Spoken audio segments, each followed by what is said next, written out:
ओम नमो भगवते वासुदेवाय। ओम नमो भगवते वासुदेवाय। ओम नमो भगवते वासुदेवाय। ज्ञानतिमिरिनाथस्य ज्ञानाञ्जनशलाकया चक्षुरुन्मिलितं येन तस्मै श्रीगुरुवे नमः। श्रीचैतन्यमनोभीष्टं स्थापितं येन भूतले स्वयं रूप कदा मह्यं ददाति स्वपदान्तिकं। वन्देऽहं श्रीगुरु श्रीयुतपदकमलं श्रीगुरुं वैष्णवांश्च। श्रीरूपं साग्रजातां सहगना रघुनाथान्वितं सजीवं साद्वैतं सावधूतं परिजनसहिता कृष्णचैतन्यदेवं श्रीराधा कृष्णपादान् सहगना ललिता श्रीविशाखान्वितांश्च। नमो विष्णुपादाय कृष्णपृष्ठाय भूतले श्रीमते भक्तिवेदांत स्वामिनिति नामिने। नमस्ते सरस्वते देवे गौरवाणी प्रचारिणे निर्विशेष शून्यवादी पाश्चात्य देश तारिणे। नमो विष्णुपादाय कृष्णपृष्ठाय भूतले श्रीमते भक्तिसिद्धान्त सरस्वतीति नामिने। श्रीवास भानुवी देवी दायिता कृपाब्धे कृष्ण संबंध विज्ञान दायिने प्रभवे नमः। माधुर्योज्ज्वला प्रेमाढ्या श्रीरूपानुगा भक्तिदा गौर करुणा शक्ति विग्रहाय नमस्तुते। नमस्ते गौरवाणी श्रीमूर्ते दिन तारिणे रूपानुगा विरुद्ध सिद्धांत ध्यानंत हरिणे। नमो गौर किशोराय साक्षात् वैराग्य मूर्ते विप्रलंब रसंबोध पदाम्बुजाय ते नमः। नमो भक्ति विनोदाय सच्चिदानंद नामिने गौर शक्ति स्वरूपाय रूपानुगा वराय ते। गौर अभिर्भाव भूमे स्वं निर्दिष्टा सज्जन प्रिय वैष्णव सर्वभौम श्री श्री जगन्नाथाय ते नमः।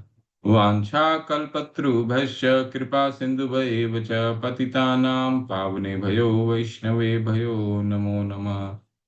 नमो जय हो श्री कृष्ण चैतन्य प्रभु नित्यानंदा श्री अद्वैत गदाधर शिवासादि गौर भक्त वृंद। हरे कृष्णा कृष्ण कृष्ण हरे हरे हरे राम राम राम हरे हरे। हरे कृष्णा कृष्ण कृष्ण हरे हरे हरे राम राम राम हरे हरे। हरे कृष्णा कृष्ण कृष्ण हरे राम राम राम हरे हरे। हरे कृष्ण। आप सभी का हार्दिक अभिनंदन। तो हमारे दो श्लोक जो हमने याद करने हैं वो हैं ओम पहला है इस मंत्र यानी कि ओम पूर्णमदः पूर्णमिदं पूर्णात् पूर्णमुदच्यते पूर्णस्य पूर्णमादाय पूर्णमेवावशिष्यते। दूसरा है ईश सिद्धांत, मेरे साथ गाइए। ईशावास्यमिदं सर्वं यत्किंचिन् जगत्यां जगत् तेन तक्तेन भुञ्जिता मां गृधः कस्य शिवधनम्। तो हम लोग अभी अंतिम निर्देश में पहुंच रहे हैं। संभूति और असंभूति के बारे में विस्तार से हमने चर्चा किया 12 और 13 श्लोकों में। संभूति क्या है? संभूति का मतलब होता है जो स्वराट है, और जो असंभूति का मतलब है स्वराट का क्या मतलब, जो स्वतंत्र है। ठीक ठीक है।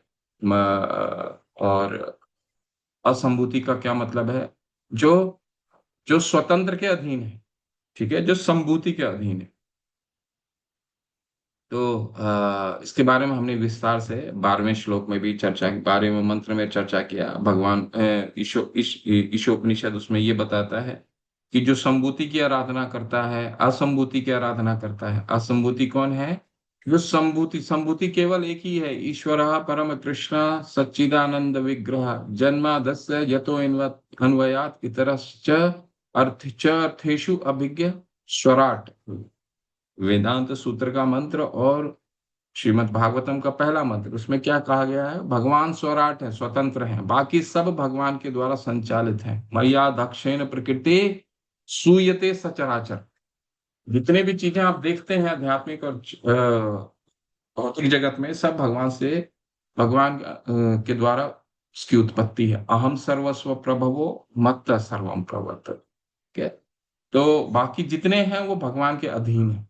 तो भगवान स्वतंत्र हैं, उनके अधीन कौन है? जितने यहाँ पे असंभूति के 12वें मंत्र में क्या असंभूति की किसके बारे में चर्चा हुई है? असंभूति का मतलब हो गया जो भगवान के जो भगवान से निर्देश प्राप्त करते हैं, भगवान के अधीन है, वो कौन है? देवतागण।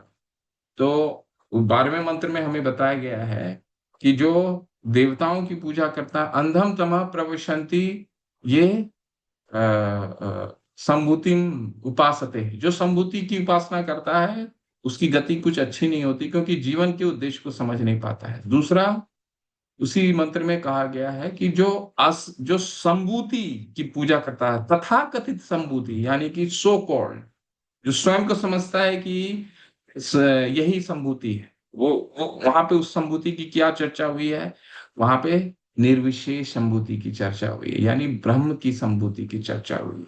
ठीक है, तो उसकी गति और भी अधम है। ठीक है, ये 12वें में बताया गया। 13वें में क्या बताया गया? 13वें में बताया गया है कि जो संभूति की उपासना करता है वो अ, उसकी गति एक होती है, जो असंभूति की उपासना कर बाकी जिसकी भी उपासना करता है उसकी गति एक होगी। ठीक है, ये हमने कल पढ़ा। ठीक है, और आज के मंत्र में हम क्या देखने वाले हैं? आज के मंत्र में हम देखने वाले हैं कि क्या संभूति हमारे असंभूति की उपासना करना है, या फिर देवी देवतागण, राजनेता, जिसकी भी हम उपासना करते हैं, क्या वो कहीं भी सही है या नहीं है? ठीक है, ये अंतिम निर्देश है ईशो उपनिषद का। ठीक है, तो ये हम आज इस विषय का अंतिम कंक्लूजन देखेंगे। हाँ?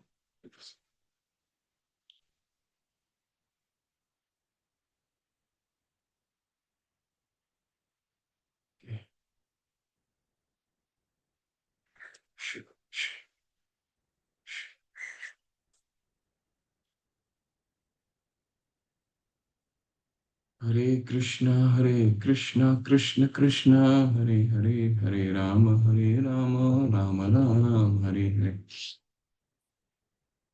हरे कृष्ण कृष्ण कृष्ण हरे हरे, हरे राम राम राम हरे हरे।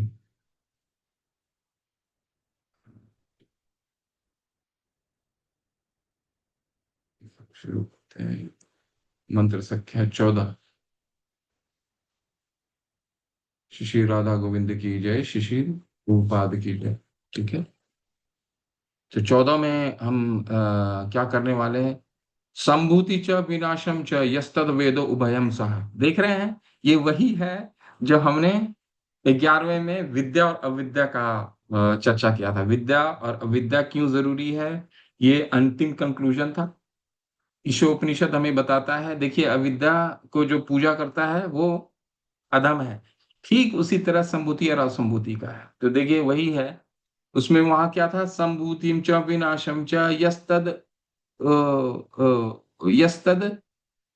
अविद्या सह। वहां अविद्या था, यहाँ पर संभूति है। तो यहाँ क्या है? संभूतिम च विनाशम च यस्तद वेदो भयम सह विनाशेन मृत्युम त्रित्वा संभूति अमृतामश्नुते।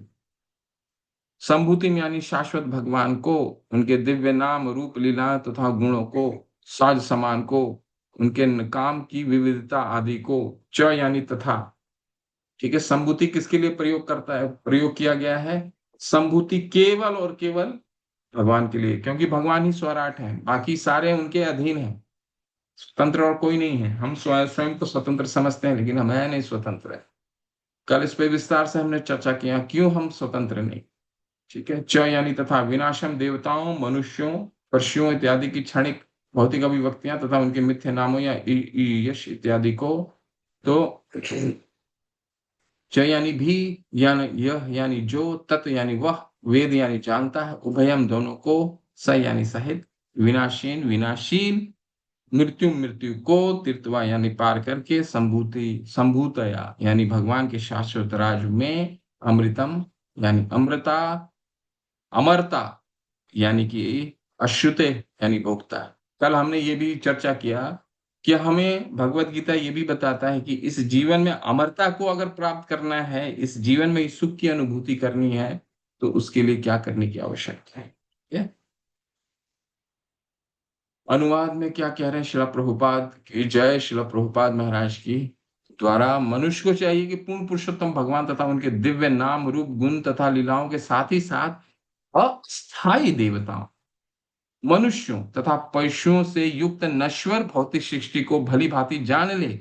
जब मनुष्य इन्हें जान लेता है तो वह मृत्यु एवं अनित्य दृश्य जगत को पार कर लेता है और भगवान के शाश्वत राज में आनंद तथा ज्ञान का शाश्वत जीवन भोगता है। ठीक है? तो अंतिम निर्देश क्या है? जरूरी, दोनों की उपासना जरूरी है। उपासना इसलिए जरूरी है, क्यों? क्योंकि बहुत ही सरल है समझना। जब तक हम असंभूति को नहीं जानेंगे, तो हमें देखिए, कोई चीज को हमें हमें अपने जीवन में अमल करना है, तो कोई भी सिद्धांत के दो पहलू होते हैं।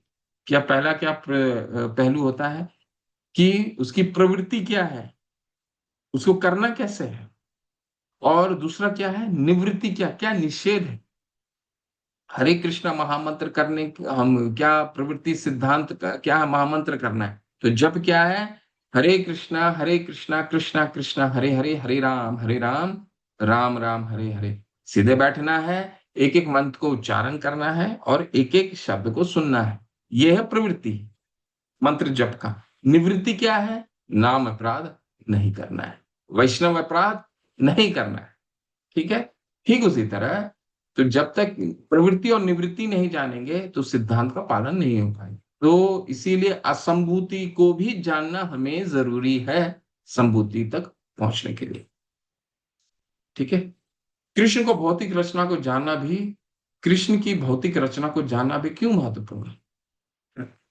कृष्ण की भौतिक रचना क्या है? कोई जानते हैं कृष्ण की भौतिक रचना के बारे में क्या चर्चा हुई है?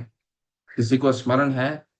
भगवत गीता, चलिए इसको पढ़ लेते हैं, इसके बाद पहले इसको चर्चा करते हैं, इसके बाद भौतिक संरचना क्या है, भौतिक रचना, कृष्ण की भौतिक रचना किसको कहते हैं?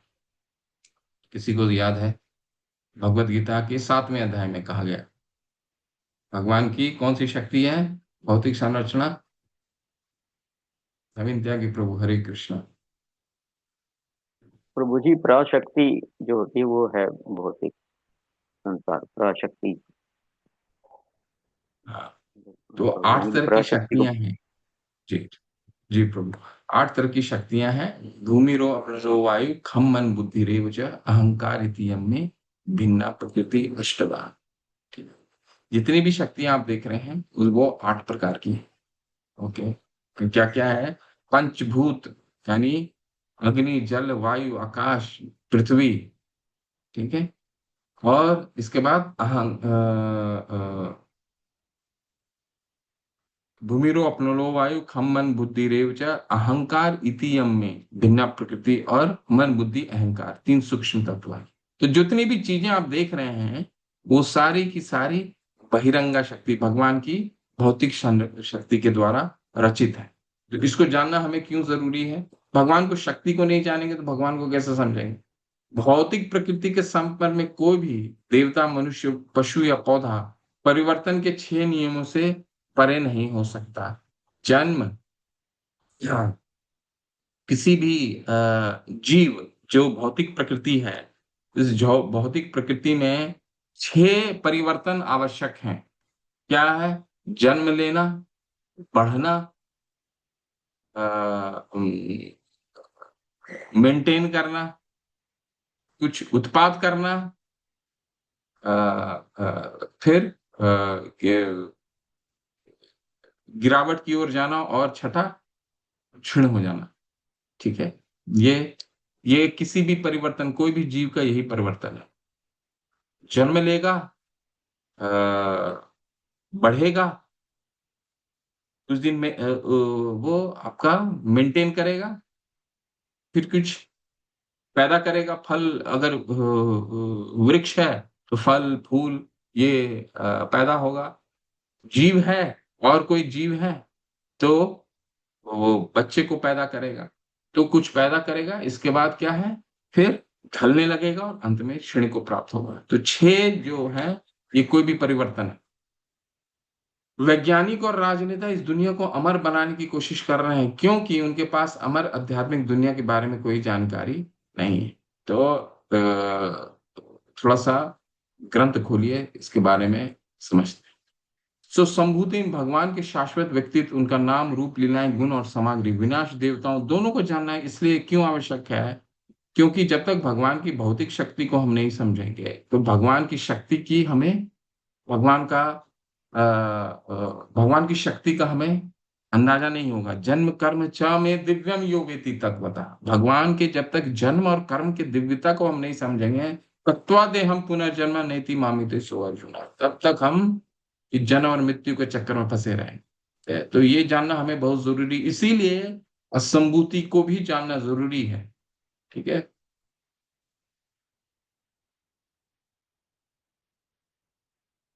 देखिए, पहले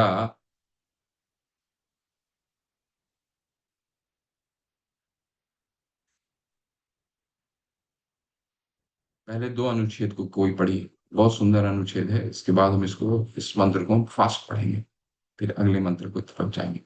है? कोई हैंड रेस करके पढ़िए इसको। जी, नवीन त्यागी प्रभु, हरे कृष्ण। हरे कृष्णा प्रभु जी। हरे कृष्ण। पहले से ही पढ़ना है ना प्रभु जी? जी जी जी प्रभु, मैंने मार्किंग किया है प्रभु। जी, प्रभु जी। ज्ञान की तथाकथित प्रगति के द्वारा मानव सभ्यता ने अनेक भौतिक वस्तुओं का आविष्कार किया है, जिनमें अंतरिक्षयान तथा परमाणु शक्ति भी सम्मिलित हैं। फिर भी वह ऐसी स्थिति का निर्माण करने में विफल रही हैं, जिसमें लोगों को मरना ना पड़े, फिर से जन्म ना लेना पड़े, बूढ़ा ना होना पड़े और व्याधिग्रस्त ना होना पड़े। जब भी कोई बुद्धिमान मनुष्य तथाकथित विज्ञानी के समक्ष इन कष्टों के प्रश्न को उठाता है, तो वह अत्यंत चतुराई से उत्तर देता है कि भौतिक विज्ञान प्रगति कर रहा है और अंततः मनुष्य को रोग रहित बनाकर और वृद्धावस्था से छुटकारा दिलाकर अमर बनाया जा सकेगा। ऐसे उत्तर भौतिक प्रकृति के विषय में वैज्ञानिकों के निपट अज्ञान को दर्शाते हैं। भौतिक प्रकृति के अंतर्गत प्रत्येक जीव कठोर भौतिक नियमों के अधीन है और उसे अस्तित्व की छह अवस्थाओं में से गुजरना होता है। ये हैं जन्म, वृद्धि, पालन, उप उत्पादन, क्षय तथा अंतोगत्वा मृत्यु। भौतिक प्रकृति के संपर्क में आने वाला कोई भी व्यक्ति इन छह नियमों से परे नहीं रह सकता। अतएव चाहे देवता, मनुष्य, पशु या वृक्ष कोई भी हो, वह भौतिक जगत में सदा जीवित नहीं रह सकता। जीवन की अवधि योनियों के अनुसार भिन्न भिन्न होती है। इस भौतिक ब्रह्मांड में जीवों में प्रधान ब्रह्मा जी लाखों करोड़ों वर्ष तक जीवित रहते हैं, जबकि एक सूक्ष्म कीटाणु केवल कुछ ही घंटे तक ही जिंदा रहता है। किंतु इस भौतिक जगत में बहुत काल तक जीवित नहीं रह सकता है। इस जगत में वस्तुएं विशेष स्थितियों में उत्पन्न होती हैं या पैदा की जाती हैं। वे कुछ काल तक रहती हैं और यदि वे बनी रहती हैं तो उनका विकास होता है, उत्पत्ति करती हैं, क्रमशः क्षीण होती हैं और अंत में लुप्त हो जाती हैं। इन नियमों के अनुसार विभिन्न ब्रह्मांडों के लाखों ब्रह्मा भी आज या कल मृत्यु को प्राप्त होंगे। इसीलिए सारा भौतिक ब्रह्मांड मृत्यु लोक कहलाता है। हरे कृष्ण प्रभु, धन्यवाद प्रभु। तो यहाँ क्या चर्चा हुई है? असंभूति को हमें जानने की क्या आवश्यकता है? असंभूति इसलिए जानने की आवश्यकता है कि जब तक हम शाश्वत और अशाश्वत, जब तक कौन स्वतंत्र है और कौन स्वतंत्र है, इसके दोनों भेद को नहीं समझेंगे, तो फिर हम स्वतंत्र के जन्म और कर्म की दिव्यता को कैसे समझेंगे? तो वही श्रील प्रभुपाद ये दो अनुच्छेदों में हमें समझा रहे हैं कि हम जिसको हो सकता है समझें, कि इस भौतिक जगत में ही सारा शाश्वत है। तो शिला प्रभुपाद वो समझाने की कोशिश कर रहे हैं दो अनुच्छेदों में कि सबसे सर्वोच्च ग्रह में रहने वाले ब्रह्मा जी भी हो सकता है उनकी उम्र हमारी गणना से बहुत ज्यादा हो, हमारे गणित की गणना से भी बहुत ज्यादा हो, लेकिन है केवल और केवल भगवान के एक सांस के छोड़ने और अंदर लेने के। यश यश एक निश्वसिता काल, ब्रह्मा जी कह रहे हैं, यश एक निश्वसिता काल यथावलंबा जीवंती लोम विलजा जगदंड नाथा। ये जगदंड नाथा, यश एक निश्वसिता काल यथावलंबा। काल जो है केवल भगवान के सांस लेने और सांस छोड़ने और सांस लेने में सारा पूरा एक कल्प चला जाता है। ठीक है। तो हमारे लिए वो हो सकता है ब्रह्मा जी का उम्र 311 ट्रिलियन हो, परंतु भगवान के दृष्टिकोण में तो केवल सांस छोड़ना और सांस लेने में ही पूरा एक प्रलय है। एक प्रलय है। तो ये दो अनुच्छेदों में शिला प्रभुपाद ये समझाने की कोशिश कर रहे हैं कि देखिए, हम हो सकता है संबोधि की ये जान करके उनकी आराधना कर रहे हों जो परतंत्र हैं, ये आराधना कर रहे हो कि वो हमारा दुखों का निवारण करेंगे, वो हमें शाश्वत जीवन देंगे, पर उनका भी जीवन शाश्वत नहीं है। ठीक है। सबसे सर्वोच्च योनि में, सबसे सर्वोच्च युग में रहने वाले जीव भी वो कौन है? ब्रह्मा जी। ब्रह्मा जी भी ब्रह्मा जी भी शाश्वत नहीं है। एक भगवान के एक सांस लेने के अंदर ही वो सारा कल्प समाप्त हो जाता है। तो ये बहुत महत्वपूर्ण है। इसीलिए असंभूति को जानना है। तो भौतिक प्रकृति के संपर्क में कोई भी, अच्छा ये तो हो गया भगवान। तो भगवान की विभिन्न शक्तियां हैं। देखिए, भगवान की विभिन्न शक्तियों को हम नहीं समझेंगे। विष्णु पुराण में यह वर्णन किया गया है कि कैसे भगवान विष्णु, भगवान के व्यक्तित्व के पास विभिन्न विभिन्न ऊर्जाएं हैं, जिन्हें परा यानी श्रेष्ठ और अपरा के रूप में जाना जाता है। भगवान की शक्तियों को हम नहीं समझेंगे तो भगवान की देखिए शक्ति जो भी है, हम अपने आसपास देखिए, कोई भी भगवान की शक्ति को देखिए। ठीक है। अब गुलाब खिलता है, गुलाब एक ही जगह लाल गुलाब भी हो जाता है, एक ही जगह पीले गुलाब भी हो जाते हैं, एक ही जगह सफेद गुलाब भी हो जाते हैं। अब मनुष्य इसको मनुष्य इतना उत्पाद करने के लिए, समझिए इतना पेंटिंग करने के लिए कितने डिपार्टमेंट को खड़ा करना पड़ेगा, लेकिन भगवान क्या है ये? भगवान की शक्ति है, स्वभाव की ज्ञान बल क्रिया च अपने आप होता है। भगवान की शक्ति के द्वारा अपने आप होता है। एक ही जगह एक ही मिट्टी के अंदर गन्ने भी होते हैं, एक ही मिट्टी के अंदर मिर्च भी होता है। उस गन्ने में मीठा रस जाता है और दूसरे में मिर्च होता है जिसमें तीखा होता है। स्वभाव की ज्ञान बल क्रिया च भगवान को इसको अलग अलग डिपार्टमेंट बनाने की जरूरत नहीं है, जो मनुष्य को बनाना पड़ता है, फिर भी मनुष्य सफल नहीं हो पाता। तो ये शक्ति जानना बहुत जरूरी है। रसो अम अपसु कौन्तेय प्रभास्मि च शिशुरियो, भगवत गीता 7वें अध्याय में भगवान की अलग अलग भौतिक शक्तियों के बारे में जाना गया है। ठीक है। तो जब तक भौतिक शक्ति के बारे में नहीं जानेंगे, देखिए सभी तो एक स्तर में नहीं होते हैं। भक्त जो भी भक्ति करना शुरू करते हैं तो भगवान को समझना बहुत सरल है। शिला प्रभुपाद समझाते हैं, अगर भगवान को हम शुरू में उनके भौतिक शक्तियों के द्वारा ही समझने का प्रयास करें, जो 7वें अध्याय भगवत गीता में बताया गया है, तो भी हम भगवान तक धीरे धीरे पहुंच जाएंगे। अरे देखिए तो भगवान कितना भगवान की शक्ति को देखिए, एक छोटे से बीज से कितना बड़ा पेड़ हो जाता है, उस पेड़ से कितने बड़े फल हो जाते हैं, उस फल से फिर बीज होता है, छोटा सा बीज, बीज को हम बोते हैं और फिर वहां से पेड़ और इतने बड़े बड़े वृक्ष हो जाते हैं कि जो 600 साल तक जीवित रहते हैं, 500 साल तक जीवित रहते हैं। ठीक है। ये क्या है भगवान की? ये पराशय शक्ति विविधे यशु, भगवान की ये विभिन्न शक्तियां हैं। ठीक है। जीवित संस्थाएं श्रेष्ठ ऊर्जा से संबंधित हैं। भौतिक निर्माण निम्नतर ऊर्जा से संभव होता है, जो जीवों को अज्ञान से ढक देता है और उन्हें फलदायी गतिविधियों को करने के लिए प्रेरित करता है। मृत्युहीन निवास श्रेष्ठ ऊर्जा। मृत्युहीन निवास, निवास मतलब परस तस्मातु भावन्यो अव्यक्तो अव्यक्तात् सनातना।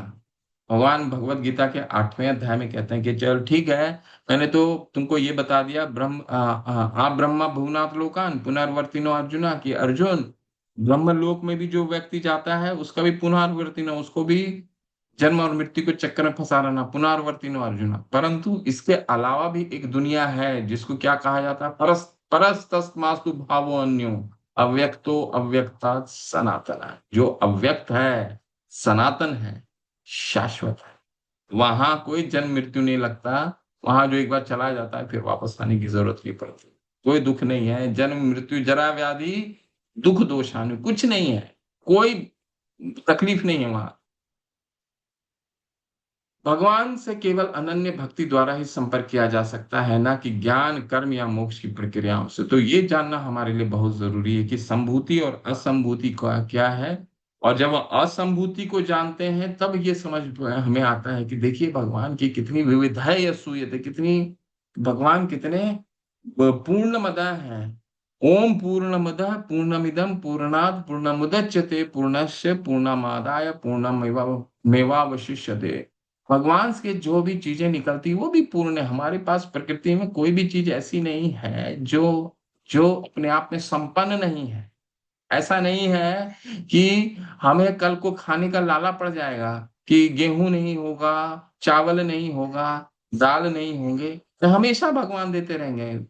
तो प्रकृति से निकलती है कोई भी भगवान से निकली हुई जो चीजें हैं वो भी पूर्ण है। ओम पूर्णमदः पूर्णमिदं पूर्ण है।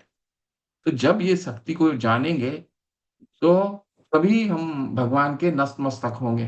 ठीक है, तब हम भगवान की जब हम ये भगवान को शक्ति को समझेंगे तभी हम भक्ति में तत्पर होंगे। ठीक है, कर्मी खुद को स्वर्ग लोक ग्रहों तक बढ़ा सकते हैं जिसमें सूर्य और चंद्रमा शामिल है। ज्ञानी और योगी महरलोक तपोलोक ब्रह्मलोक जैसे उच्च लोक को प्राप्त कर सकते हैं जहां से वे अपनी योग्यता के अनुसार आध्यात्मिक आकाश या वैकुंठ ग्रहों के रोशन ब्रह्मांड वातावरण में जा सकते हैं। भक्ति सेवा में प्रशिक्षित हुए बिना कोई भी वैकुंठ ग्रहों में प्रवेश नहीं कर सकता। लेकिन यहाँ एक बिंदु है, भगवान के भौतिक शक्ति को समझने के लिए भी हमें भगवान की आराधना करनी पड़ेगी। ये मंत्र हमें ये बताता है, भगवत गीता भी यही बताता है। भक्त्या तु अनन्या शक्या हम एवं विदो अर्जुन, 18वां अध्याय के 55वां श्लोक में बोला गया है कि अनन्य भक्ति के द्वारा ही भगवान को जाना जा सकता है। भगवत गीता अगर हम खोल करके बैठ गए और सोचेंगे कि हम भगवान को जान जाएंगे तो नहीं संभव है। ठीक है, ज्ञान और कर्म के बल पर नहीं संभव है। भगवान की भक्ति करने से ही हम भगवत गीता को समझ सकते हैं। अच्छे से सुबह उठेंगे, भगवान के माला को करेंगे, मंगल आरती करेंगे तभी, और भगवत गीता पढ़ेंगे तो हो सकता है हमें भगवान अगर देखिए भगवान जिस पे करुणा करेंगे तभी हमारे को ये ज्ञान समझ में आएगा। करुणा अगर नहीं करेंगे तो वो कितना भी प्रयास कर लेगा, नहीं समझ में आएगा। ठीक है, क्योंकि ये ज्ञान का मार्ग है ही नहीं, भगवान ज्ञान देखते ही नहीं है। भगवान तो उसको भी भक्ति दे देते हैं। चैतन्य महाप्रभु जब दक्षिण भारत गए थे तो एक ब्राह्मण जब उल्टा गीता लेकर के, गीता की उल्टा लेकर के उसको उस पर रो रहा था देख करके, ऊपर के भगवान की तस्वीर को देख करके, तो भगवान तो उसको भी भक्ति दे देते हैं। भगवान ये नहीं बोलते हैं कि 700 श्लोक किसने याद किया है जरा सुनाओ, उसको मैं भक्ति दूंगा ना।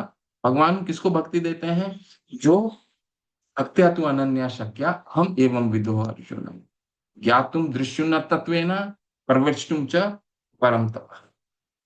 केवल अनन्य भक्ति से भगवान को समझा जा सकता है। प्रेमांजना श्रुता भक्ति विलोचने न संता सदैव हृदय से विलोकयंती यम श्याम सुंदर अचिंत्य गुणा स्वरूपम गोविंदम आदि पुरुषम तम हम। केवल प्रेम, केवल प्रेम के अंजन से भगवान को देखा जा सकता है। और ऐसे व्यक्ति साधु जो है अपने हृदय में भगवान को देखते हैं। संता सदैव हृदयेषु विलोकयन्ति यम श्याम सुंदर अचिंत्य गुणा स्वरूपम। वो भगवान के श्याम सुंदर रूप को जो अचिंत्य है, जब तक ये नहीं समझेंगे कि भगवान की शक्ति अचिंत्य है, हमारी चिंता के परे है, तब तक हम भगवान के को की अनन्य भक्ति नहीं कर सकते। अगर ये जिस दिन तक हम ये समझने लगे कि भगवान हमारे जैसे कोई हो सकता महापुरुष है, तो फिर वो क्या हो जाएगा? अ, उसके लिए भगवत गीता में क्या कहा गया है? मूर्खो वदति वो विष्णाय, वो ऐसा व्यक्ति आ, मूर्ख है। मायावादियों और ब्रह्मवादियों में समानता, सब कुछ मिलने, मिलाने और धारणा करने के विचार एक है, मतभेद इस प्रकार है। मायावादी और ब्रह्मवादियों में क्या फर्क है, अब तक आप समझ गए होंगे। देखिए, मायावादी क्या है? भगवान मायावादी, ब्रह्मवादी जो हैं वो मायावादियों से सर्वश्रेष्ठ हैं, क्योंकि भगवान की आराधना करते हैं मायावादी। लेकिन मायावादी क्या है? मायावादी वो मायावादी समझते हैं कि भगवान इस भौतिक जगत में आते हैं तो एक शरीर धारण करते हैं, वो शरीर माया का रूप है। लेकिन ब्रह्मवादी क्या है? ब्रह्मवादी भगवान के ब्रह्म ज्योति तक पहुंच पाते हैं, भगवान वो ब्रह्म मायावादियों से सर्वश्रेष्ठ है। ठीक है। तो यहाँ पे वही कहा गया था, ब्रह्मवादी वे कम विरोधी हैं, अर्थात श्रीमद् भागवतम के आत्म साक्षात ब्रह्मवादी श्री सुखदेव और चार कुमार थे। ठीक है। तो ब्रह्मवादी को हम हमेशा भगवान के भक्त मानते हैं। देखिए, जिसको जैसा जैसा ज्ञान है, जिस जिस गुण में है, वैसे वैसे उनकी वो भगवान की अनुभूति होती है। ठीक है। तो श्रीमद् भागवतम में क्या कहा गया है कि ब्रह्मेति, परमात्मेति और भगवान इति शब्द थे। ये जैसी जैसी अनुभूति है, वदंती तत्त्वविदम तत्वम यद ज्ञानम अदव्ययम ब्रह्मेति परमात्मेति भगवान इति शब्द थे। यानी कि जैसे जैसे हमारी अनुभूति है भगवान की, जैसे हम आराधना करते हैं, जैसा हमारा सरेंडर है भगवान को, वैसे वैसे भगवान की अनुभूति होगी। ठीक है। तो अगर हम दूर से कोई सी चीज को देखना चाहते हैं, तो अगर पहाड़ को हम दूरी बैठ करके देखना चाहते हैं, तो पहाड़ में क्या, पास दूर से एक पहाड़ दिखेगा केवल, एक ऊंचा पहाड़ है, हो सकता है बहुत दूर से दिख रहा हो, हाँ पहाड़ है, उसमें हरे हरे पत्ते दिख रहे हैं थोड़ा सा। जब तक हम निकट जाकर के उसको पहाड़ को समझने का प्रयास नहीं करेंगे, तो दूर से तो पहाड़ ही दिखेगा ना। तो ठीक उसी तरह जितना हम निकट जाएंगे उस पहाड़ में, उस पहाड़ के चरित्र को उतना अच्छे से समझ सकते हैं। पहाड़ में नहीं, और भी वृक्ष हैं, पहाड़ में कई पक्षियां हैं, पहाड़ में कई जीव हैं। तो जैसे जैसे हम पहाड़ के निकट जाएंगे, वैसे वैसे उस पहाड़ की अनुभूति होगी। ठीक है। और जैसे जैसे कोई जहाज में चलता है, ऊपर जहाज में, जहाज जितना ऊपर रहता है, शहर केवल और केवल, आप सबने जहाज में चढ़ा होगा या ट्रेन में चढ़ा होगा, तो कोई भी शहर दूर से क्या दिखता है? केवल लाइट दिखती है और कुछ नहीं दिखता है। ठीक है। तो ब्रह्म अनुभूति बस वैसे ही है।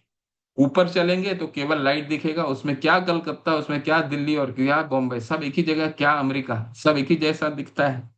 जैसे जैसे जहाज नीचे नीचे आते जाएगा, वैसे वैसे उस शहर के सामने खिलता जाएगा, शहर के बारे में और जानते जाएंगे। ठीक वैसे ही भगवान की अनुभूति है। वदंती तत्वविदम तत्वम यद ज्ञानमद्वयम ब्रह्मेति परमात्मेति भगवान इति शब्द थे। तो जहाज जब तक ऊपर है, वो केवल लाइट दिखता है। तो ठीक उसी उसी तरह, जब तक भगवान को हम दूर से देखने का प्रयास करते हैं, तो केवल ब्रह्म ही दिखेगा। जैसे जैसे जहाज रूपी अपने आत्मा को नीचे लेके आएंगे, वैसे वैसे हम उसकी शहर की अनुभूति भगवान को और नीचे लेके आएंगे, तो लगेगा हाँ हाँ चलिए, अभी तो कुछ कुछ बिल्डिंग भी दिख रही हैं। जब बिल्कुल लैंड कर जाएंगे, तब समझ में आएगा कि यहाँ पे ये सड़क है, और यहाँ तब भगवान की अनुभूति होगी। ठीक है। तो ये अंततः ये श्लोक हमारा संपन्न होता है। तो संभूति को जानना परम आवश्यक है। क्यों? संभूति, असंभूति को जब तक हम नहीं जानेंगे, संभूति के बारे में, भाई भगवान की बहिरंगा शक्ति के बारे में हम नहीं जानेंगे, तो भगवान की शक्ति के बारे में हमें अंदेशा नहीं। ठीक है। इसलिए जरूरी है। तो हमने दो बहुत मुख्य सिद्धांत पढ़े हैं, विद्या और अविद्या, और दोनों क्यों जरूरी है, संभूति और असंभूति, ये दोनों की उपासना क्यों जरूरी है। ठीक है। अब बिल्कुल नए सिद्धांत पे चलते हैं। बहुत सुंदर श्लोक आने वाला है, और ये श्लोक आप सब लोग मेरे साथ उच्चारण कीजिए। बहुत सुंदर श्लोक है, और एक शुद्ध भक्त किस तरह से भगवान से प्रार्थना करता है, वो प्रार्थना है ये। मेरे साथ उच्चारण कीजिए। हिरण्मयेन पात्रेण सत्यास्पृहतं मुखम् तत्त्वं उष्ण अपावृणु सत्यधर्माय दृष्टये हिरण्मयेन पात्रेण सत्यास्पृहतं मुखम्। त्वत्त्वं पूष्ण अपावृणु सत्यधर्माय दृष्टये हिरण्मयेन। हिरण्मयन मतलब स्वर्णिम तेज, सोने जैसे। सोने सोने जब उस पे बिजली डलती है, कोई लाइट पड़ता है सोने में तो बहुत चमचम करता है, तो उस रोशनी को हिरणमय कहा जाता है। हिरणमय पात्रेण दीप्ति आवरण। सत्यम सतस्य यानी परम सत्य। पिहतम प्रक्षण मुखम चेहरा, मुंह को तत्व आवरण। तुम पुष्ण हे पालक, अपावृणु कृपया हटा लीजिए। सत्यम शुद्ध, धर्माय भक्त के लिए, दृष्टि प्रदर्शन हेतु। ये शुद्ध भक्त का भगवान से प्रार्थना है। क्या प्रार्थना है? हे भगवान, हे समस्त जीवों के पालक, आपका असली मुखमंडल तो आपके चमचमाते तेज से ढका हुआ है। ये चमचमाता तेज क्या है? अभी तो हमने पढ़ा, भगवान की ब्रह्मभूत अवस्था। ठीक है, तो कृपा करके इस आवरण को हटा लीजिए और अपने शुद्ध भक्त को अपना दर्शन दीजिए। शुद्ध भक्त कभी भी भगवान के ब्रह्म भगवान को सामने तदाकार करना चाहता है। ठीक है, भगवान के साथ खेलना चाहता है, भगवान के पांच रसों में आराधना करना चाहता है। शांत रस, दास शांत वैसे शांत, दास्य, वात्सल्य, सख्य और माधुर्य। तो ये तो तब संभव है जब भगवान के समीप है कोई।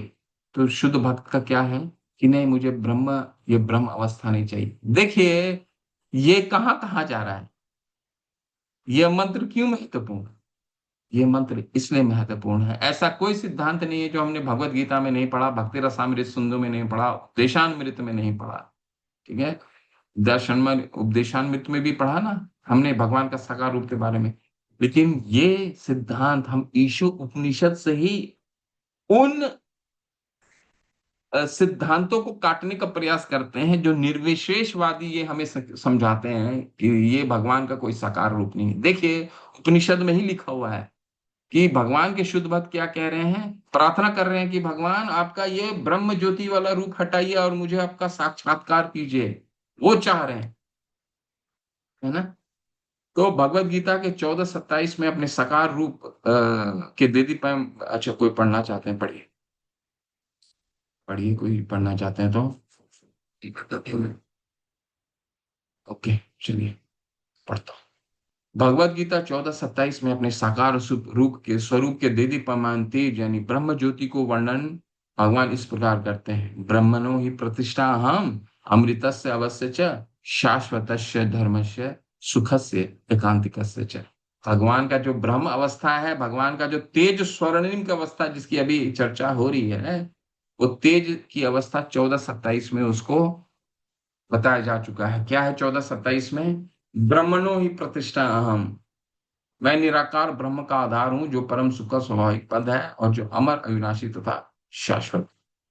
तो भगवान की ब्रह्म अवस्था को हमारे भगवत गीता में परिभाषित कर दिया गया है। देखो,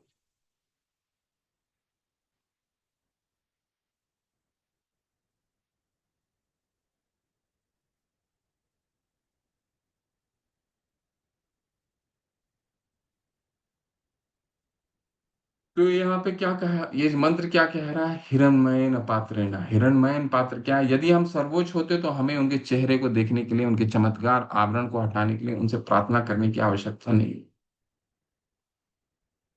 ब्रह्म ज्योति का अर्थ है सुनहरा, चमत्कार, दीप्त है। साधारण जीविकों कभी भी सर्वशक्तिमान सर्वोच्च सत्य के रूप में नहीं माना जाना चाहिए।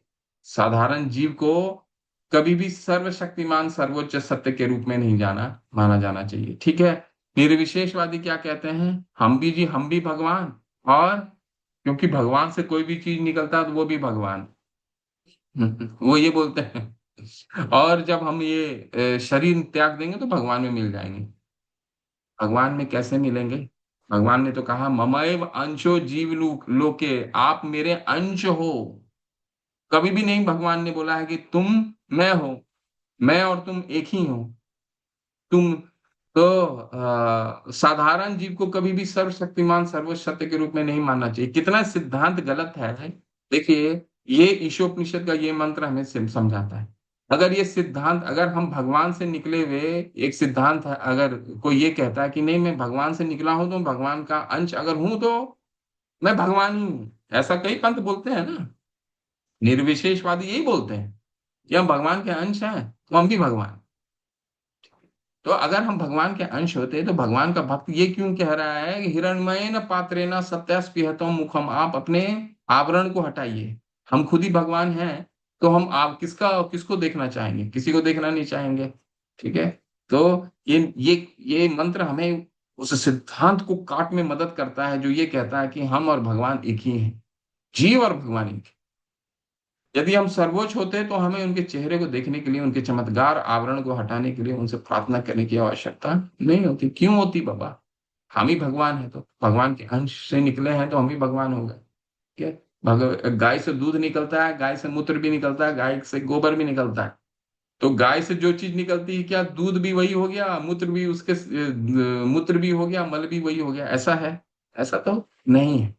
ठीक है। लेकिन ऐसे कई सिद्धांतवादी, ऐसे कई पंथ, खासकर आदि शंकराचार्य ने स्वयं कहा है कि अ, अम, कृष्ण ही सर्वोच्च सर्वोच्च भगवान है। इसके बावजूद जो उनके पंथ को मानते हैं, वो उनके कई लोग इस सिद्धांत को लेकर के चलते हैं। ये इस सिद्धांत को बिल्कुल काटता है। तो भगवान का जो ब्रह्म अवस्था है, जो भगवान का तेज है, उसको परिभाषित कैसे किया गया? ब्रह्मणो ही प्रतिष्ठा हम अमृतस्य अवस्य शाश्वतस्य धर्मस्य सुखस्य एकांतिकस्य च। और मैं ही उस निराकार ब्रह्म का आश्रय हूं जो अमर्त्य, अविनाशी तथा शाश्वत है, और जो चरम सुख का स्वाभाविक पद है। तो अ, भगवान का जो ब्रह्मभूत अवस्था है, भगवान की जो तेज स्वर्णिम की अवस्था है, जिसको इस मंत्र में भगवान के भक्त हटाने को बोल रहे हैं। ठीक है। वो उसकी क्या परिभाषा है? भगवान कह रहे हैं कि ये तो मेरे से निकला है ना। बल्ब है तभी तो उसकी रोशनी होगी। रोशनी तो अपने आप बिना बल्ब के नहीं हो सकती ना, है ना? तो यहाँ पे कह रहे हैं कि जो जो रोशनी निकल रही है, ब्रह्मणो ही प्रतिष्ठा हम अमृतस्य अवस्य, ये मेरे से निकला हुआ है। ठीक है। मत्त परतरम अनन्यत किंचित अस्ति धनंजय। ये भगवत गीता का 7वां श्लोक है। बहुत सुंदर श्लोक है जिसमें भगवान ये समझाते हैं कि मेरे से कोई बड़ा सत्य है ही नहीं। मेरे से कोई बड़ा सत्य नहीं है, ये जानने के बाद भी, सुनने के बाद भी हम इस पे विश्वास नहीं करते। मत्त परतरम अनन्यत किंचित अस्ति धनंजय मयि सर्विदम प्रोतम सूत्रे निगनाय। हे धनंजय, मुझसे श्रेष्ठ कोई सत्य नहीं है। जिस प्रकार मोती धागे में गुथे रहते हैं, उसी प्रकार सब कुछ मुझ पर ही आश्रित है। सब भगवान पर आश्रित है। भगवान की स्वभाव की ज्ञान बल क्रिया है। भगवान की ये स्वाभाविक, ऐसा नेचुरल है सब कुछ कि हमें लगता है कि ये तो ऑटोमेटिक हो रहा है। ऑटोमेटिक तो हमारे को पैसा भी नहीं आता है एटीएम मशीन से। तो ये ऑटोमेटिक कैसे हो सकता है? सूर्य का उदय उतने ही बजे, 4:45 बजे रोजाना सुबह कैसे हो सकता है? नहीं हो सकता। भगवान ने क्या है इस मंत्र के द्वारा हमें समझाने का प्रयास कर रहे हैं, नहीं ऑटोमेटिक है। कैसे ये हमको लगता है ऑटोमेटिक, भगवान ने इस तरह पिरोया हुआ है। जब माले को पिरोया जाता है, माला बनाया जाता है, तो माले में जो धागा है वो नहीं दिखता, केवल मोतियां दिखती हैं या फिर कण दिखते हैं। भगवान सिर्फ धागे की तरह सबको इस तरह पिरोए हुए हैं कि हमें लगता है ये सारा के सारा ऑटोमेटिक है। ठीक है। तो अथवा भूनितेन किं ज्ञात्वेन तव अर्जुन विश्रामिदम इदम कृत्सेन एकाशेन स्थितो जगत। किंतु हे अर्जुन, इस सारे विशद ज्ञान की आवश्यकता है क्या है? मैं तो अपने एक अंश मात्र से संपूर्ण ब्रह्मांड में व्याप्त होकर इसको धारण करता हूँ। एकोपसयो रचयितुम जगदंड कोटिम यक्षरस्ति यक्षरस्ति यश्चयादरंत अंडांतरस्त परमाणुचयादरंत गोविंदमादि पुरुषम तमहम भजामि। एकोपसयो रचयितुम जगदंड कोटिम। ब्रह्मा जी कहते हैं कि देखो, मेरे से रोमकूप से ब्रह्मांड निकलता भी है, और उस ब्रह्मांड में मैं प्रवेश भी कर जाता हूँ। अंडांतरस्थ परमाणु छयादरंता, भगवान कितने अचिंत्य शक्ति हैं कि उस ब्रह्मांड को निकालते भी हैं और उस ब्रह्मांड के अंदर भी चले जाते हैं। विष्टा भयम इदम कृत सेना काशीन स्थित जगत। तो इतना समझने की क्या आवश्यकता है? भगवान को अगर हम समझ गए कि भगवान की शक्ति अचिंत्य है, भगवान कुछ भी कर सकते हैं, क्या है? अगर ये हम समझ गए एक ब्रह्मांड को उत्पाद कर सकते हैं और उस ब्रह्मांड में प्रवेश कर करके सब जीव को पालन भी कर सकते हैं। यस्प्रभा प्रभवतो जगदण्ड कोटि कोटि विशेष वसुधादि विभूति भिन्नम तद ब्रह्म निष्कलमनंत शेष भूतम गोविंदमादि पुरुषम तमहम भजामि। जिनकी प्रभा उपनिषदों में वर्णित निर्विशेष ब्रह्मा का स्रोत है तथा करोड़ों ब्रह्मांड में अनंत विभूतियों के रूप में भेद को प्राप्त होने के नाते निर्विक्षण है, पूर्ण अनंत सत्य के रूप में प्रकट है, उन आदि पुरुष भगवान गोविंद का मैं भजन कर। भगवान की अचिंत्य शक्ति क्या है? इस ब्रह्मांड की भी उत्पाद करते हैं, इस ब्रह्मांड में अंदर जा करके ब्रह्मा जी को भी उत्पत्ति करते हैं गर्भोदक्षाई विष्णु के रूप में, और उनको ब्रह्मा जी को शक्ति भी देते हैं कि जाओ तुम सृष्टि भी करो बाबा। तो सृष्टि भी करते हैं ब्रह्मा जी। और सृष्टि करने के बाद एक एक छोटे छोटे अंडांतरस्थ परमाणु चयादन, एक एक छोटे कण में अंदर जा करके भगवान उस जीव को, उस जड़ वस्तु को भी पालन करते हैं। इसीलिए तो भगवान कह रहे हैं ना, मैया धक्षेन प्रकृति सूयते सचराचरम। मेरे बिना देख पत्ता भी नहीं हिल सकता। हम तो साधारण सामान्य भाषा में ये प्रयोग करते हैं ना, भगवान के बिना तो एक पत्ता भी नहीं हिल सकता।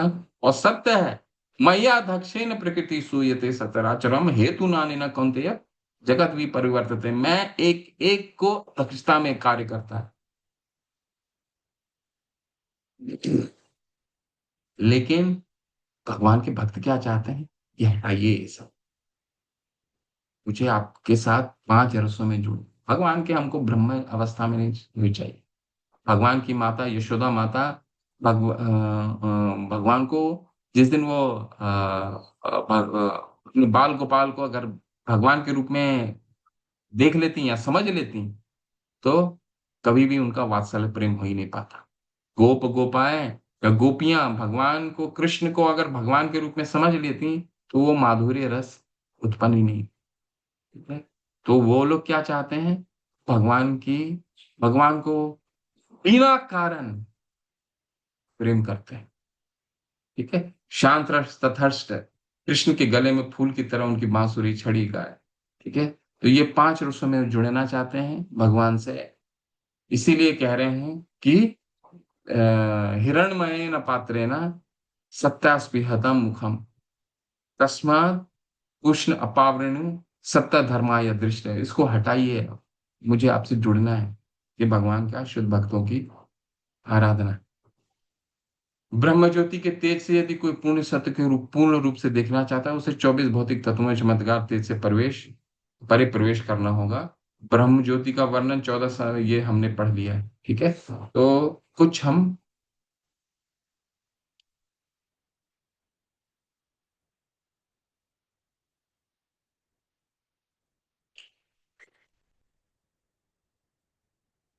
ये निष्कर्ष पढ़िए। कोई अगर पढ़ना चाहते हैं पढ़िए, नहीं तो मैं पढ़ दूंगा।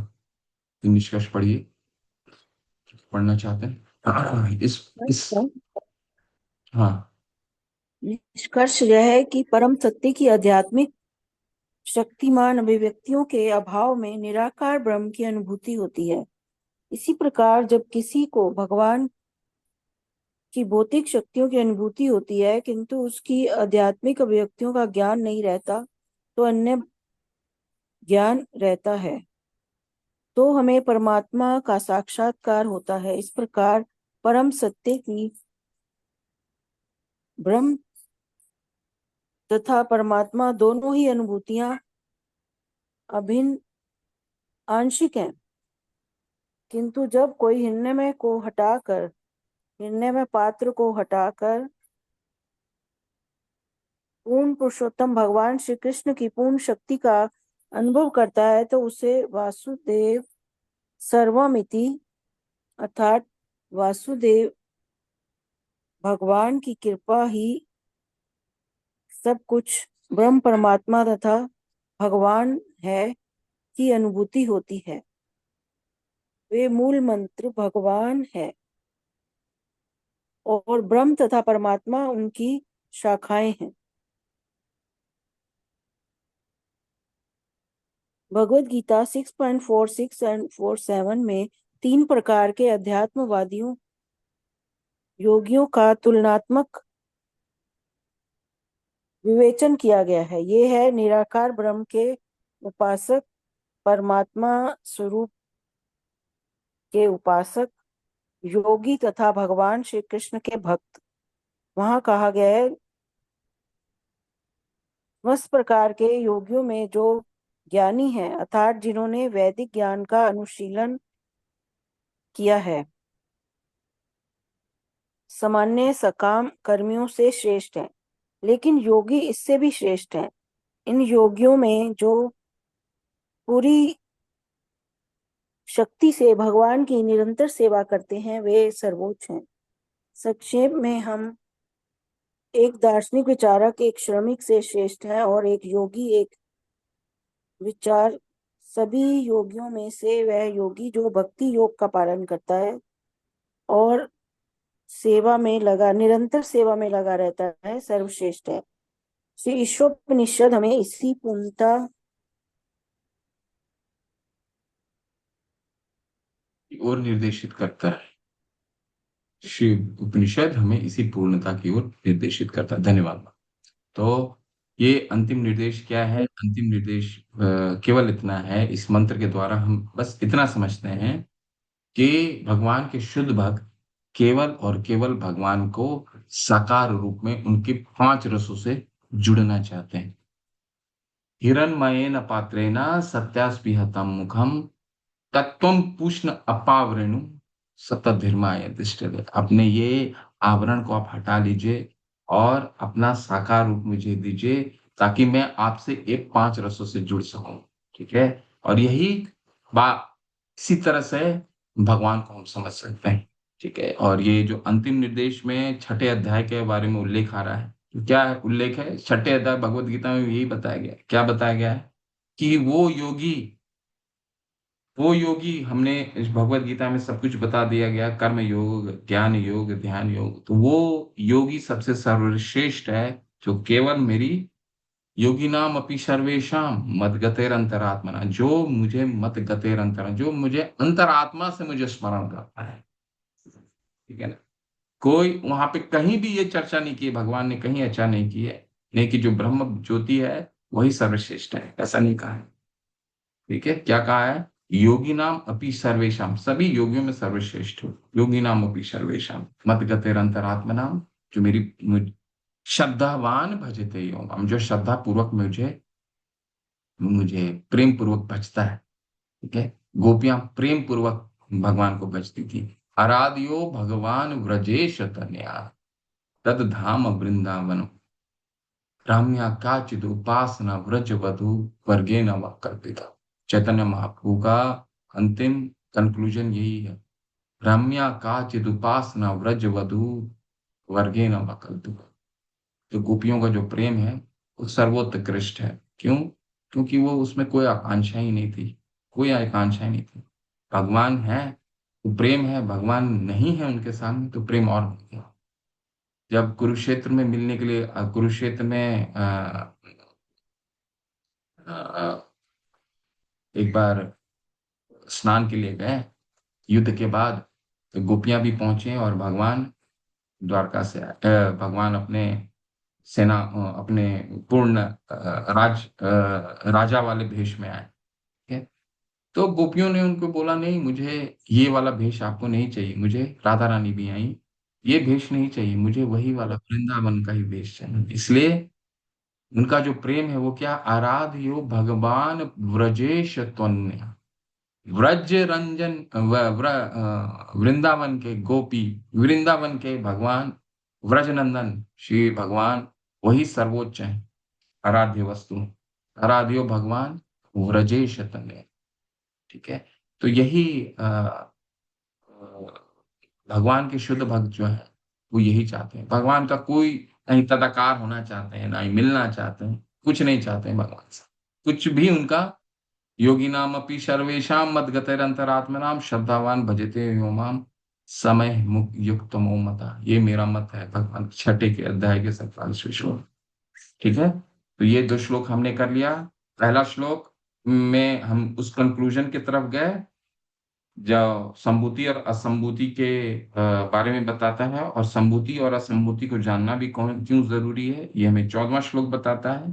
15वां श्लोक भगवान की शुद्ध भक्ति प्रार्थना है कि मुझे और कुछ नहीं चाहिए, केवल आप अपना साकार रूप जो दिखाइए, ताकि मैं आपसे इन 5 रसों में जुड़ सकूं। ठीक है, हरे कृष्णा। शिला प्रभुपाद की जय। किसी का कोई संशय है, कुछ पूछना चाहते हैं, जुड़ना चाहते हैं? प्रभु जी, इसमें कितने बुक की आवश्यकता होती है, थोड़ा उसका भी नाम बता दीजिए। कितने पुस्तकों की आवश्यकता होगी? यहाँ इस यूनिट 3 में 3 किताबें पढ़ाई जाती हैं। भक्ति रसामृत सिंधु पहला, दूसरा उपदेशामृत, तीसरा ईशोपनिषद। ठीक है, तो अभी हम ईशोपनिषद का अभी हम ईशोपनिषद को पढ़ रहे हैं, और इसके बाद फिर भक्ति रसामृत सिंधु, इसको समाप्त करने के बाद भक्ति रसामृत सिंधु शुरू हो जाएगी। ठीक है प्रभु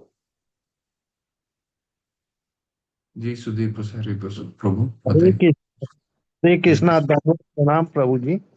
जैसा लिखा हुआ है कि इन सभी योगियों योगियों में जो पूरी शक्ति से भगवान की निरंतर सेवा करते हैं वे सर्वोच्च हैं।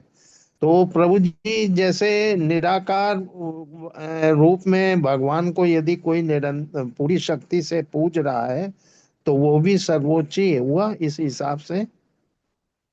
नहीं, ऐसा तो नहीं। हम निराकार में कैसे बिना आकार में, बिना आकार के किस वस्तु को कैसे पूछ सकते हैं बताइए? उनको हम क्या माला कर सकते हैं? उनको भोग अर्पित कर सकते हैं? उनके आगे आप नृत्य कर सकते हैं? उनके आगे आप क्या गान कर सकते हैं? श्रद्धावान भजते यो माम, ऐसा देखा गया है कि जो ब्रह्म की पूजा करते हैं उनके जीवन का एक ही उद्देश्य होता है, उनमें तदाकार होना, उनमें मिल जाना। उनका क्या उद्देश्य होता है? 2 तरीके होते हैं, 2 उनका रहता है, योगियों का 2 रहता है। या तो उसमें मिल जाए, यानी उसमें स्वार्थ आ गया ना, स्वयं हाँ को भगवान मानते हैं। ठीक है, स्वयं को ये समझते हैं कि मैं तो भगवान से आया था, तो भगवान अब ये शरीर, क्योंकि देखिए 2 चीजें बहुत महत्वपूर्ण है, इसको हमें समझना बहुत जरूरी है कि कोई अगर निर्विशेष की आराधना कर रहा है, तो निर्विशेष की आराधना ये समझ के कर रहा है कि अब तक जो भी मैं साकार चीजें देख रहा था, उस समय ऊब गया हूं, अच्छा। इस समय ऊब गया हूं। अब मैं निर्विशेष की, भगवान का कोई साकार पूजा की आवश्यकता नहीं, भगवान निराकार है, अब मैं उसकी आराधना करूंगा। तो उसका तो स्वार्थ हो गया ना, यहाँ पे तो स्वार्थ है। भगवान ने कहीं कहा ही नहीं है कि मैं स्वार्थ के द्वारा पाया जा सकता हूँ। हालांकि निराकार में भी करने के लिए क्या होगा, आपको निराकार तो छोड़िए, अगर कोई ब्रह्म में मिलना चाहता है तो उसके लिए भी उपाय है। ऐसा नहीं है कि कोई व्यक्ति ब्रह्म में पहुंच के, देखिए 2 तरीके हैं। या तो किसी का ज्ञान ही नहीं है और केवल भगवान को ब्रह्म तक ही समझता है कि भगवान ये ब्रह्म है, तो उसको जी। भगवान मदद करते हैं। अच्छा। हाँ। उसको भगवान मदद करते हैं। उसके लिए भगवान क्या कहते हैं कि चलो जी ठीक है, ब्रह्म भूत प्रसन्नात्मा न सोचती न कांक्षति समः सर्वेषु भूतेषु मद भक्ति लभते प्राण।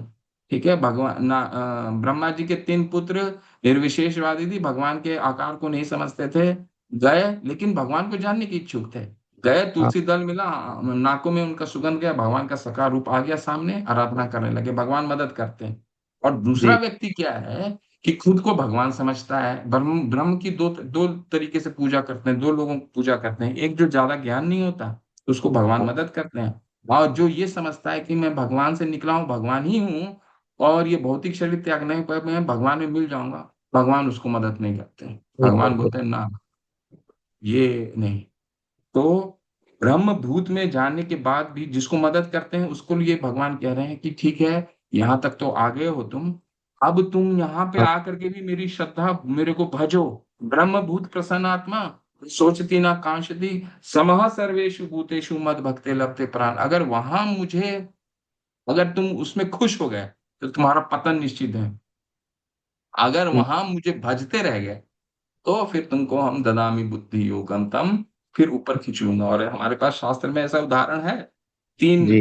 ब्रह्मा जी के तीन पुत्र का उदाहरण दे दिया। सुखदेव हाँ, मुनि भगवान के निराकार रूप को मानते थे, लेकिन जैसे ही उन्होंने अपने पिता से श्रीमद् भागवतम की कथा सुनी, माता के गर्भ के अंदर भगवान के साकार रूप का दर्शन हुआ, चले आए बाहर।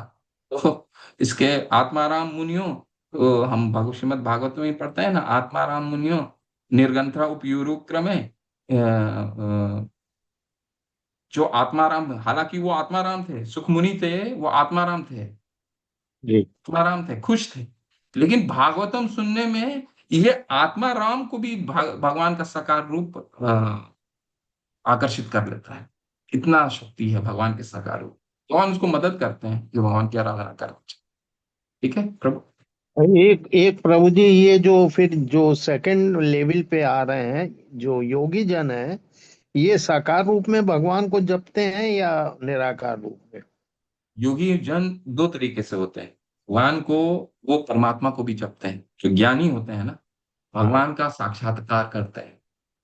ठीक है, भगवान का साक्षात्कार करते हैं वो काय विष्णु के विष्णु रूप रूप में, विष्णु रूप में। ठीक है, में। लेकिन हाँ। मैंने आपको उदाहरण समझाया ना कि वो भी पूर्ण रूप नहीं है। वो भगवान को ब्रह्मवादी क्या करते हैं, भगवान को निराकार तक ही पहुंच पाते हैं, उनका ज्ञान उतना ही तक है। और योगी क्या करते हैं, भगवान का परमात्मा के रूप में उनका साक्षात्कार होता है, उनको लगता है यही भगवान है।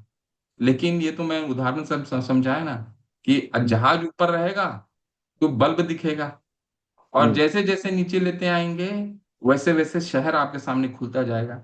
तो भगवान के परमात्मा के रूप को भी जानना पूर्णता तो है नहीं, जब तक भगवान के साकार रूप को आप नहीं जानेंगे कि एते चांस कला पुंसा कृष्णास्तु भगवान स्वयं, कृष्णा ही है जो परमात्मा के भी स्रोत हैं और जो ब्रह्म के भी स्रोत हैं। जब तक कृष्ण तक नहीं पहुंचेंगे तब तक आपको ज्ञान पूर्ण नहीं होगा। जी। ठीक है, तो योगी भी, इसीलिए छठे अध्याय के 47वें श्लोक में कहा गया है, योगी नाम अपि सर्वेशम, इनके अलावा इनके साथ तो काम ही नहीं इनका। ये सभी योगियों में सर्वश्रेष्ठ योगी वो है जो मेरी अनन्य भक्ति करता है, साकार रूप। ठीक है, उसको समझ, देखिए जो साकार रूप है, आप साकार रूप की पूजा करते हैं भगवान को। ठीक है, हाँ। सुधीर प्रभु, आपको जी। ये समझ में आ गया है कि भगवान से ही परमात्मा भी निकलते हैं, भगवान से ही हम्म। उनकी ज्योति निकलती है, तो आपको कोई डाउट ही नहीं है, आपको हाँ। पूर्ण ज्ञान हो गया। लेकिन जो डाउन अप अप्रोच है, हम्म। जो अभी कृष्ण के साकार रूप को नहीं जानते, उनके लिए बहुत तकलीफ है। वो पहले ब्रह्मा को जानेंगे, इसके बाद वहां भी आराधना करते रहेंगे तो फिर परमात्मा तक पहुंचेंगे। परमात्मा के में भी आराधना करनी पड़ेगी तब साकार रूप तक पहुंचेंगे। जब तक साकार रूप में नहीं पहुंचेंगे तब तक हम्म। भगवान से पांच रसों में जुड़ेंगे कैसे। बिल्कुल। एक प्रभु जी, एक चीज ये कह रहा था कि जैसे बल्ब का उदाहरण दिया गया कि बल्ब साकार है और रोशनी तभी बल्ब से ही आ रही है ना, तो भगवान का एक तरीके का उदाहरण बल्ब की तरह, जैसे रोशनी हो गया ब्रह्म ज्योति। तो इसमें ये कह रहे थे जो करंट आता है बल्ब में भी, करंट से ही जलता है बल्ब, तो करंट को हम शक्ति समझ लें भगवान की है। बिल्कुल, हाँ। समझ नहीं ले, भगवान की शक्ति है ना। बिजली हाँ। कहाँ से आती है, हाँ। मनुष्य ने थोड़ी उत्पाद किया है बिजली। हाँ। बादल गरजता है तो बिजली ऊपर चमकता है, कौन मनुष्य जाते हैं बिजली चमकाने के लिए, कोई जाते हाँ। हैं क्या। ना। बिजली, बिजली है ही भगवान की शक्ति। हमारे हमारे हम कोई शक्ति को उत्पाद कर ही नहीं सकते प्रभु। सारी हाँ। शक्तियां जो आसपास आप देख रहे हैं वो भगवान। सभी हाँ। भगवान की शक्ति है। मैं यहाँ से बोल रहा हूँ, आप वहां सुन रहे हैं, शक्ति भगवान की। मैं बिल्कुल। बोल पा रहा हूँ, वो भी भगवान परमात्मा के रूप में हाँ। आत्मा को संचित कर रहे हैं कि हाँ। ये बोलो, तो मेरे मुख से ये भाषा निकल रही है। अगर नहीं तो एक व्यक्ति मृत हो जाता है तो बोल भी नहीं पाता। हमारे बिल्कुल। बस में तो कुछ भी नहीं है, सारी शक्तियां भगवान की। जिस दिन ये समझ गए, 14 मंत्र यही समझा पाए कि भगवान की हर शक्ति को, जो भी आसपास दिख रहे हैं, वो आप अगर जिस दिन आपने समझ लिया कि भगवान की शक्ति है, तो आपने समझ लिया कि भगवान की शक्ति तो अचिंत्य है, भगवान ये कर सकता है। बिल्कुल। ठीक है प्रभु। बहुत बहुत धन्यवाद प्रभु। हरे कृष्णा। ठीक है, चलते हैं। वाञ्छाकल्पतरुभ्यश्च कृपा सिन्धुभ्यैव च पतितानां पावनेभ्यो वैष्णवेभ्यो नमो नमः। अनंत कोटि वैष्णव वृंद की जय। श्री प्रभुपाद की जय। नमाचार्य हरिदास ठाकुर की जय। गीतई गौर प्रेमानंदे। हरि हरि हरि बोल। हरे कृष्णा। आप सभी को हरे कृष्ण हरे कृष्ण।